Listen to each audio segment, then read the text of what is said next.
pas au général Rossignol que j'ai l'honneur de parler? Oui, le représentant du peuple et moi, nous vous avons mandé pour avoir de vous des renseignements certains sur les moyens, sur les intentions, sur les correspondances de votre parti. Vous n'ignorez pas ce que la loi prononce sur votre sort? Vous n'avez plus rien à espérer et à craindre, et les lumières que vous nous donnerez peuvent être encore utiles à votre pays. Quel a été le résultat de votre dernier conseil tenu à Blain? Vous n'êtes pas sans doute dans l'usage de divulguer les plans de campagne que vous arrêtez dans vos conseils. Nous sommes généraux l'un et l'autre, et vous savez comme moi ce que nous devons au secret de nos opérations. Général comme vous combattiez la tyrannie et je commande aux soldats de la raison et de la liberté. Savez-vous qui je suis?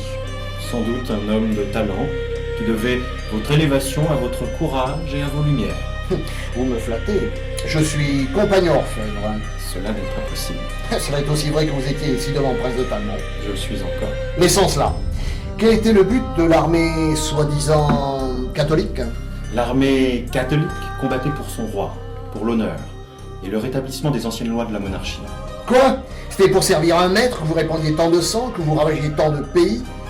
Chacun de nous avait servi avec distinction et préférions la tyrannie d'un seul, puisque c'est ainsi que vous l'appelez, à celle de 600 hommes, dont les passions, l'orgueil et l'immoralité font de leur patrie un théâtre d'oppression et de carnage, où personne n'ose énoncer librement son opinion, et où il n'est pas une seule famille qui n'ait à regretter un père, un époux, un frère, un ami.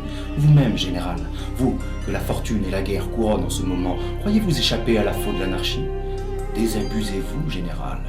La Convention ne met dans les places les hommes intègres et de bonne foi que pour les livrer, sous le prétexte frivole de trahison ou de perfidie, au glaive de la vengeance, qu'elle appelle celui de la justice. Arrêtez, Talmont.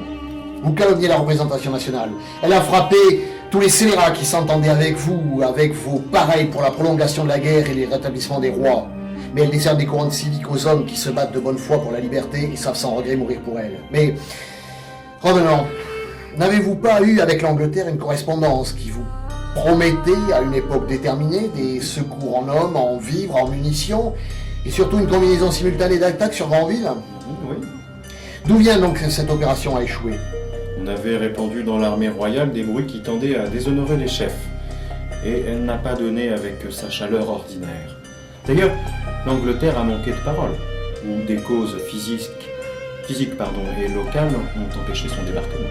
Si l'Angleterre vous a manqué de parole, vous devez être irrité contre ses ministres, et n'ayant plus rien à ménager avec eux, vous pourriez, en mourant, rendre service à votre patrie, en dévoilant les complots ourdis contre elle. Je veux, en mourant, emporter au tombeau l'estime de tous les partis. Vous n'avez pas sans doute espéré que je me déshonorerais avec une bassesse pareille. Amis ou ennemis, les puissances étrangères et nous servions la même cause. Elle triomphera. Et je ne veux pas qu'on dise que je ne l'ai pas servie jusqu'à ma dernière heure. Elle triomphera. Vous ignorez donc les succès de la République? Non, j'ai entendu parler de ses prétendues victoires. Au surplus, la guerre a ses vicissitudes. Et vous n'ignorez pas, mon cher général, que dans 68 combats livrés contre vous, nos armes n'ont pas toujours été malheureuses. Non. Je vous le répète, vous avez vaincu quand nos généraux perfides vous livraient nos armes et nos munitions. Votre armée n'a pas trouvé parmi nous les mêmes ressources, et vous n'aviez plus de poudre, m'a-t-on dit, lorsque votre colonne s'est dissoute. Si j'en avais eu, je ne serais pas ici, et il faut avouer que nous n'en avons pas manqué pendant longtemps. La nation nous en fournissait, et c'est ce qu'il y avait de commun entre elle et nous. D'où vient que vous n'êtes pas venu en chercher à Rennes? On n'a pas toujours suivi mes ordres dans le conseil. Ma première intention, après avoir passé la Loire avec 100 000 hommes, était de marcher sur Paris. Depuis, j'ai eu des projets sur Rennes et le reste de la Bretagne.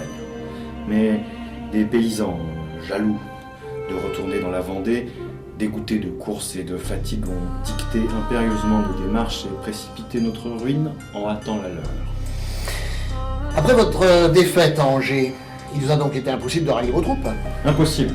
Les paysans, rebutés par des tentatives infructueuses vers la Loire, ils désiraient si ardemment de passer, poursuivis avec chaleur par des armées victorieuses, ont été toujours en pleine déroute. Et vous savez, général, ce que sont des troupes en déroute. Voilà donc où ont abouti tant de dévastation, tant de pillage, tant de convulsions, de fanatisme. On nous accuse de fanatisme et c'est à tort. Nous n'avons jamais eu dans nos armées d'autres pratiques de religion que celles de nos pères, et quant au malheur que cette guerre a entraîné, ce n'est pas à la République à s'en plaindre.